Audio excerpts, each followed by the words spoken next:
교민 여러분의 입장에서 차별화된 주제와 새로운 시각으로 전달하는 이야기, 뉴스토리, 뉴스토리, 뉴스토리, 뉴스토리.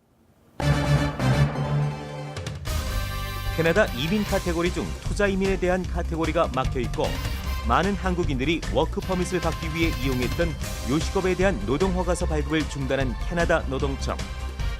특히 많은 한국인들이 운영하는 식당이 큰 타격을 받는다고 전문가들은 예상하고 있는데 이 문제에 대해 이슈 앤 포커스에서 심층 취재했습니다. 낳으시고 길러주신 어버이의 은혜에 감사하고 어르신을 공경하는 마음을 키우기 위해 제정한 어버이날. 지난 5월 8일에 한인회관에서 뜻깊은 어버이날 행사가 열렸다고 해서 뉴스토리가 현장 분위기를 전해드립니다.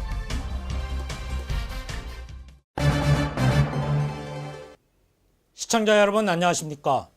TV코리아 뉴스토리의 김은성입니다. 고국에서 5월은 어린이날, 어버이날, 스승의 날 등 가정 관련 기념일이 몰려 있어서 가정의 달이라고 불리기도 하죠.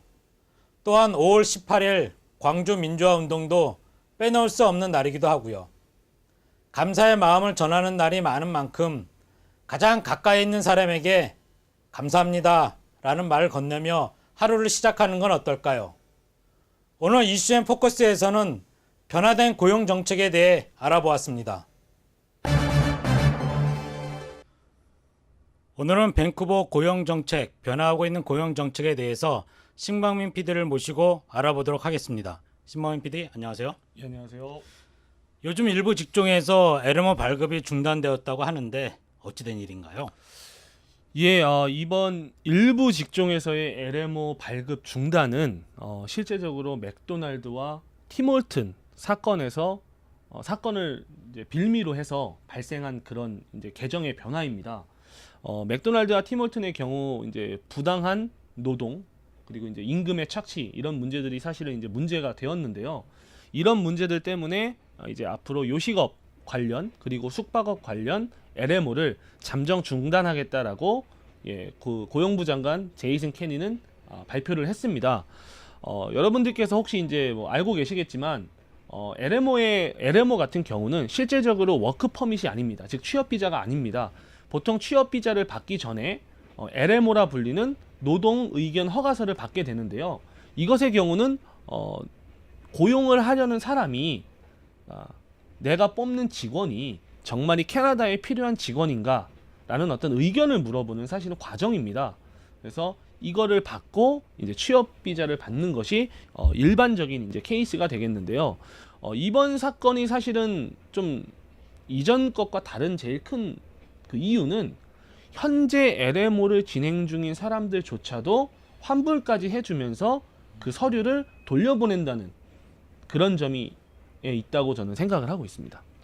한인 업체들이 많은 타격을 받는다고 하는데 어떤 부분에서 그런지 말씀해 주시겠습니까? 예, 밴쿠버에 지금 현재 있는 광역 밴쿠버에 있는 전문 이민 컨설턴트들은 광역 밴쿠버에 약 800여 개의 한인이 운영하는 지금 요식업이 이제 있다라고 판단을 이제 이야기를 하고 있습니다. 근데 이제 가장 큰 문제는 이런 한인들이 운영하는 식당들 대부분에서 한인들을 고용을 하고 있는데 실제로 한인 중에서도 이제 한국에서 온, 즉 취업 비자를 내줘야 하는 한인들을 이제 주로와 함께 이제 일한다는 부분이 이제 가장 큰 문제가 되고 있습니다. 다시 말해서 일부 한인 그 요식업 업체의 사장들 같은 경우는 이제는 정말 우리가 그 원활하게 인력을 수급하지 못하는 문제가 있었기 때문에 정말 사업을 이제 어떻게 닫아야 하는 것이 아니냐 뭐 이런 이야기가 나올 정도로 사실은 엄청나게 이제 큰 이제 문제로 다가오고 있고 아울러서 마찬가지로 이런 사람들의 이제 그 취업 비자라든가 LMO 수속을 대행해 주던 전문 이민 컨설턴트들도 사실은 엄청나게 큰 타격을 받을 수밖에 없는 그런 상황입니다. 계속되는 정책들의 변화가 사실 이번이 처음은 아니죠. 예, 그렇습니다. 작년 말 같은 경우에 가장 큰 이슈는 CEC 경험 이민의 어떤 그 클로징이었는데요. 사실 그 당시에도 완벽하게 이제는 더 이상 오픈하지 않겠다 이런 의미는 아니었습니다. 물론 그래서 잠정 중단이었고 이번 경우도 LMO 역시도 잠정 중단입니다. 다만 이 두 가지의 정책의 변화에 공통점이 있다면 전부 다 요식업에 초점을 맞추고 있다는 점입니다. 이제 다시 말해서 앞으로 요리사라든가 어떤 이런 사람들이 영주권을 신청할 수 있는 방법이 그 문이 사실은 상당히 좁아졌다. 이렇게 지금 표현을 할 수 있고요.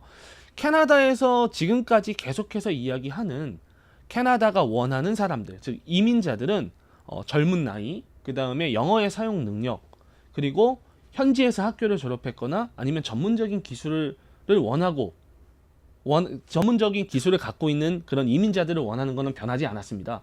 다만 이제 자꾸 방법적인 부분이라든가 어떤 영주권을 신청하는 문호들이 계속 좁아지고 있기 때문에 이런 부분들이 이제 가장 큰 변화이자 문제로 지적되고 있고요. 역시 이렇게 변화가 자꾸 지속되고 개정이 자꾸 변하다 보니까 이민을 준비하는 사람들 혹은 신청자들이 많은 피해를 보고 있습니다. 근데 이제 이런 어떤 변화되는 환경들 가운데서 저희가 이제 찾아볼 수 있는 점은 어떤 큰 계획을 갖고 하나하나씩 제도를 수정해 나간다라는 느낌보단 정말 어떤 문제를 근본적으로 뿌리 뽑겠다. 혹은 어떤 사건이 터질 때마다 임시 방편적인 그런 어떤 개정이 아닌가 이렇게 조심스럽게 생각을 할 수가 있습니다. 그러면 LMO 신청 대기 중이거나 이미 신청한 사람들의 현재 분위기는 어떤가요? 물론 LMO 일부 직종에서 LMO가 특히 요식업과 숙박업의 일부 직종에서 LMO가 중단되었기 때문에 신청 자체가 중단되었기 때문에 신청을 하셨던 분들 아니면 혹은 신청 준비였던 사람들한테는 정말 큰 타격이다라고 생각을 하고요. 저의 경우를 이제 뭐 예를 들어서 말씀드리자면 저 같은 경우도 이제 2번 정도 LMO를 거절당하고 3번째 만에 LMO를 받아서 이제 취업 비자를 받았는데 사실 한 번에 LMO를 신청할 때마다 적어도 2달에서 2개월에서 3개월 정도의 시간을 요합니다. 뭐 광고도 해야 하고 그다음에 승인을 나올 때까지 또 기다려야 되는 기간도 있고 근데 이제 이러다 보면은 계속해서 문제가 되는 것이 현재 내가 갖고 있는 비자의 스테이터스입니다. 뭐 워크 퍼밋을 갖고 있다거나 한 사람들은 사실 조금 여유가 있겠지만 관광 비자로 갖고 있는 사람들의 경우에는 엄청나게 큰 영향을 줄 수밖에는 없습니다. 근데 일단 이런 어떤 그 정책의 잦은 변화들이 아까도 말씀드렸지만 요식업에 너무 이렇게 초점을 맞추고 있기 때문에 뭐 모든 시청자들이 힘들지는 않겠지만 요식업을 통해서 시청한 사람들한테는 큰 어떤 부담으로 작용이 될 것입니다. 그럼 이런 변화들이 얼마나 지속되리라고 생각하시고 계십니까? 제가 계속해서 이제 반복적으로 말씀을 드리는 게 이제 CEC의 경험 이민의 예를 많이 들고 있는데요. 경험 이민의 경우도 잠정 중단이지 영구 중단은 아니었습니다. 그리고 언제든지 그 말인즉슨 다시 이제 오픈을 할 가능성이 충분히 있다라는 얘기고요. 이번에 일부 직종, 즉 요식업과 숙박업에 초점을 맞춘 일부 직종에서의 LMO 발급을 중단하는 것과 같은 경우도 역시 잠정 중단입니다. 따라서 언제든지 다시 오픈될 가능성은 충분히 있다라고 보여지고요. 그 대표적인 예로 이제 부모 초청 이민의 경우도 서류의 적체 문제로 인해서 잠정 중단을 했다가 다시 이제 오픈을 하기도 했었고요. 따라서 시간은 조금 걸릴 것이다라고 생각을 하지만 영구적인 중단은 아닐 거다라고 생각하고 있습니다. 일부 직종에서 LMO 발급이 중단되고 이민법 개정이 자꾸 반복돼서 일어나고 있는데 이런 것들에 대한 진짜 원인이 무엇인가요? 우선 정부가 그동안 발표한 그런 어떤 내용들을 좀 분석을 해보면 가장 많이 이제 이야기가 됐었던 것은 사실은 이민 서류의 적체 문제였습니다. 왜냐하면 서류가 적체돼서 신규 이민자들을 받아들이는데 너무 많은 시간이 소요된다. 이것이 이제 대표적인 문제로 지적이 됐었는데요. 사실 이번 거 같은 경우는 이민 서류의 적체 문제라고 하기보다는 어떤 근본적인 문제점을 송두리째 좀 뽑아내려고 하는 정부의 의지가 아닐까 이렇게 생각을 하고 있습니다. 왜냐하면 팀홀튼과 맥도날드의 사건에서도 결국에는 고용을 이제 한 사람들, 즉 직원들한테 부당한 대우를 해줬다는 것이 빌미가 됐었기 때문에 어떤 그런 불법 혹은 편법을 오가는 그런 어떤 근간을 뿌리채 한번 뽑아보겠다라는 그런 정부의 의지가 아닌가 이렇게 생각을 하고 있습니다. 이번 정부의 조처가 많은 사람들에게 큰 아픔으로 다가오고 있습니다. 안타까운 마음 금할 길이 없지만 모두 힘내시길 바랍니다. 지금까지 신광민 PD와 함께했습니다. 감사합니다. 예, 감사합니다. 이번 주부터 시청자분들께 전해드리는 새로운 코너 김은성의 뉴스 서머리. 지난 한 주간 한국에는 어떤 소식들로 시끌벅적했는지 저 김은성이 전합니다. 쉽게 끝날 것 같지 않은 세월호 침몰 사고. 대부분의 뉴스가 이와 관련된 뉴스로 헤드라인을 장식했습니다. 세월호 침몰 사건에서 실종자 수색과 시신 인양의 중심 역할을 하고 있는 민간 군안업체 언딘 마린 인더스트리가 해경의 주선으로 거액의 세월호 인양 계약을 따냈다는 특혜 의혹을 받고 있습니다. 세월호 침몰 사고 다음 날 언딘은 청해진과 구조가 아닌 군안, 즉 선체 인양 계약을 맺습니다. 이 선체 인양 비용은 선주인 청해진이 해운조합으로부터 받게 되는 보험금으로 우선 치르는데 최고 100억 원에 이릅니다. 그러나 확인 결과 해경의 주선하에 이루어진 이 계약이 계약 체결 과정에서 해운조합이 참여해야 한다는 선박보험 약관에 어긋나는 엉터리 계약이었던 것으로 드러났고, 이에 따라 정작 비용을 부담해야 할 해운조합은 이 계약을 인정할 수 없다는 입장을 보이고 있다고 합니다. 다음은 두 번째 뉴스입니다. 청해진 해운의 김한식 대표가 업무상 과실치사와 선박 매몰 혐의로 구속됐습니다. 세월호 화물 과적에 직접 관여하고 침몰한 세월호의 과적 사실을 보고받고도 방치했다는 것입니다. 합동수사본부의 다음 수사 대상은 유병헌 전 회장. 우선 구속된 청해진 해운의 김 대표와 임직원들이 유 전 회장에게 세월호 구조 변경을 보고했는지가 수사의 핵심 초점입니다. 유 씨를 회장으로 명시한 내부 문건이 확인됐고, 청해진 해운 측이 유 씨에게 매달 1,000만 원의 급여를 지급한 사실이 드러났기 때문입니다. 유 씨가 침몰한 세월호의 구조 변경이나 과적에 대한 보고를 받았다면 김 씨와 마찬가지로 업무상 과실치사와 선박 매몰 등의 혐의를 적용할 수 있습니다. 세월호 참사 유가족들이 KBS 보도국장 발언에 항의하며 KBS 본사에 이어 청와대 앞에서 밤샘 농성을 벌였습니다. KBS를 항의 방문했던 100여 명의 세월호 참사 유가족들은 KBS 보도국장이 세월호 희생자 수와 연간 교통사고 사망자를 비교하는 발언을 했다면서 사과와 면담을 요구했습니다. 요구가 이루어지지 않자 유가족들은 박근혜 대통령을 만나겠다며 청와대 앞으로 옮겨 연좌 농성을 시작했습니다. 유족 대표들은 청와대 정무수석과 홍보수석을 만나 KBS 보도국장의 파면과 사장의 사과를 요구했고, 시민들까지 가세하며 농성 인원은 500여 명으로 늘었습니다. 김환영 KBS 사장은 현장을 찾아 유가족들에게 공식 사과했습니다. 다음은 정치 관련 소식 한 가지 알려드리겠습니다. 여야의 새로운 원내사령탑에 새누리당의 이완구 의원이, 새정치민주연합은 박영선 의원이 선출됐습니다.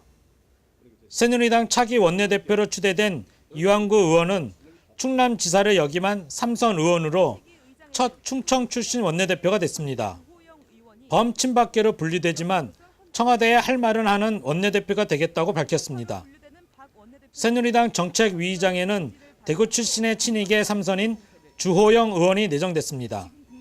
새정치민주연합은 서울 구로 출신 삼선인 박영선 의원이 결선 투표 끝에 노영민 의원을 물리쳤습니다. 여성으로선 헌정사상 첫 원내대표입니다. 강경파로 분리되는 박 원내대표는 초재선 의원들의 지지를 바탕으로 강력한 대여 공세를 예고했습니다. 경제 소식 한 가지 알려드리겠습니다. 삼성그룹의 정보통신 계열사인 삼성 SDS가 올해 주식시장에 상장하기로 했습니다. 주주 구성을 보면 이재용 부회장 등 이건희 회장의 자녀들이 많은 지분을 갖고 있습니다. 이재용 씨가 10여 년 전 세 차례에 걸쳐 주식 매입에 들인 자금은 약 106억 원. 그러나 상장 후 이 지분의 가치는 최소 1조 3천억 원에 이를 것으로 예측됩니다. 이번 상장으로 삼성의 경영권 승계에 필요한 미천이 마련됐다는 분석이 나오고 있습니다. 한편 이재용 씨의 실권주와 신주 인수권 부사채를 활용한 편법 재산 증식 과정의 일부는 이미 법원에서 유죄 판결을 받았습니다. 이상 지금까지 김은성의 뉴스 서머리였습니다. 지난 5월 8일 한인회관에서 노인회가 주최한 어버이날 행사가 있다고 해서 뉴스토리 제작진이 현장을 다녀왔습니다. 현장 분위기 함께 느껴보시죠. 지난 5월 8일 한인회관에서 어버이날을 맞아 노인회 주최로 어버이날 행사가 있었습니다. 새로 출범한 39대 노인회 주최로 열린 이번 행사에는 100여 명의 노인들이 참석하여 이날 행사를 빛내주었습니다. 참석한 노인들은 세월호 침몰 사고 희생자를 위한 묵념을 통해 기쁜 날에도 세상을 떠난 어린 학생들을 먼저 생각하는 뜻깊은 자리를 마련하였습니다. 김진욱 노인회장은 이런 행사를 통해 더욱 발전해가는 노인회가 되겠다며 참석한 노인들에게 감사의 말을 전했습니다. 경기한 현일은 힘들고 어려울 때 이곳에 오세요. 오셔서 따뜻한 차 한잔을 나누시며 어려움이 있으시면 함께 고민하고 함께 나눠가기를 바랍니다. 2부 행사에서는 가야금 연주와 무용 공연 등 다양한 볼거리가 이어졌으며 이정희 요리사가 준비한 음식으로 점심 식사를 하였습니다. 뭐 좋죠. 근데 이 타양에서 하긴 고향이라고 또 말씀하시는 분도 있는데 여기서 어버이날 맞으니까 제 느낌이 좀 짠하다는 느낌? 좀 노래로라도 위로해드리고 싶다 하는 그런 마음이 좀 많이 들었어요. 행사가 진행되는 동안 많은 자원봉사자가 함께하였지만 대부분의 봉사자가 65세 이상의 노인들이 대부분이었습니다. 밴쿠버 한인 이민 역사 50여 년, 이제는 후세를 위해 피땀 흘린 이민 1세대들의 황혼기를 관심으로 바라봐야 할 때입니다. 뉴스토리 김은성입니다. 다음 소식은 뉴스토리의 깨알 정보를 알려주는 플러스 뉴스 단신 시간입니다. 임시 외국인 노동자 프로그램이 붕괴됨에 따라 자유당은 이 프로그램의 수정을 위한 즉각적인 개혁을 제안했다고 자유당의 이민정책 논평 담당 존 맥칼럼은 밝혔습니다. 보수주의자들의 잘못된 운영의 결과 능력 있는 캐나다인 노동자가 부족할 때 그 빈자리를 채우기 위한 임시 외국인 노동자 프로그램은 그 본연의 목적을 달성하는 데 실패했다. 따라서 자유당은 이 프로그램을 다시 재정립해 원래의 목적에 맞게 운영할 수 있도록 하는 프로그램 개혁안을 요구하는 바이다라고 맥칼럼은 말했습니다. 2005년부터 2012년 사이 캐나다에서는 단기 외국인 근로자의 수가 거의 배 이상이 됐고 2012년엔 비자를 받은 단기 외국인 노동자의 수가 새롭게 영주권을 받은 사람 수에 거의 육박했습니다. 정부는 감사원에 의해 행해지는 프로그램 전체에 대한 검토뿐 아니라 어떤 공동체에서 어떤 직업들이 임시 외국인 노동자들에게 제공돼야 할지에 관한 정보를 대중에게 공개함으로써 이 프로그램의 실제 투명성과 책임성을 확인해야 할 것입니다. 특히 캐나다인 노동자들과 젊은 캐나다인들로 빈자리를 채우기 위한 모든 노력들이 이미 이루어졌다는 고용인들의 설명이나 입증이 충분히 이루어지고 난 뒤에 정부가 임시 외국인 노동자들의 고용을 승인하는 방식으로 이 프로그램은 철저하게 운영돼야 한다고 전했습니다. 프리덤 하우스가 지난 2일 발표한 바에 따르면 한국의 언론 자유 지수는 32점으로 64위의 이탈리아나 칠레보다 낮은 수준인 것으로 산정됐습니다. 이는 지난해 31점으로 64위였던 것에 비해 4계단 내려간 것이며 이로써 한국은 언론의 자유가 일부 제한된 부분적 언론 자유국으로 분류됐습니다. 이는 2011년 언론 자유국의 위치를 잃은 이후로 4년째 이어지고 있는 결과입니다. 프리덤 하우스의 카린 칼레카 총괄국장에 따르면 한국이 이렇게 몇 년째 부분적 언론 자유국에 머물고 있는 가장 큰 이유는 인터넷 검열 수준이 높기 때문이라고 전했습니다. 그녀는 한국은 인터넷 등 온라인 공간에서 검열이 이루어지고 있으며 이는 동북아에서 좋은 평가를 받고 있는 일본이나 타이완과 다른 점이라며 최근 몇 년 새 한국의 인터넷 검열이 더 강화됐는데 이는 북한과의 긴장 고조 상황과 관련이 있다고 전했습니다. 또 몇 년 전 방송사 기자들이 해고를 당하는 등 문제가 발생했을 때 콘텐츠에 대한 간섭이 있었던 것도 눈여겨보고 있다고 덧붙였습니다. 제2차 삼성대 애플의 특허권 침해 손해배상 소송의 1심 대심원 판결이 5일 확정됐습니다. 이번 사건의 심리를 담당한 미국 캘리포니아 북부 연방지방법원의 배심원단은 애플과 삼성 양쪽 모두의 특허권 침해를 인정하고 지난 2일에 내렸던 쌍방 일부 승소 판결을 수정하였다고 전했습니다. 그러나 이는 지난 평결에 일부 오류만 수정되었을 뿐 전체 배상 금액에서는 변동이 없었다고 합니다. 배심원이 최종적으로 평결한 손해배상액은 삼성이 애플에 배상해야 할 금액이 1억 1,962만 5천 달러, 애플이 삼성에 배상해야 할 금액이 15만 8,400달러이며 원고와 피고 모두 이에 대해 바로 이의를 제기하지 않았기 때문에 배심원 평결은 확정되었다고 전했습니다. 애당초 이번 2차 소송에서 애플이 삼성을 상대로 특허권 침해를 이유로 청구한 손해배상액은 21억 9천만 달러이며 이에 대해 삼성이 반소로 애플에 청구한 금액은 623만 달러였습니다. 따라서 이번 판결에서 확정된 금액은 애플이 처음 청구했던 금액의 약 5%, 삼성은 약 3% 정도를 받게 되는 것입니다. 삼성전자 또한 이 사건 판결 확정 직후 애플의 과도한 손해액 주장을 거절한 배심원단의 결정에 동의한다고 말했습니다. 그러나 삼성전자가 애플 특허 일부를 침해했다고 판단한 것에 대해서는 유감이라고 생각한다고 전했습니다. 삼성전자는 애플의 과도한 주장을 반박하기 위해 판결 후 절차에 있어 필요한 부분을 검토할 것이라고 공식 입장을 밝혔습니다. 교민 여러분의 입장에서 차별화된 주제와 새로운 시각으로 전달하는 이야기, 뉴스토리, 뉴스토리, 뉴스토리, 뉴스토리. 다음은 다채로운 교민 소식입니다.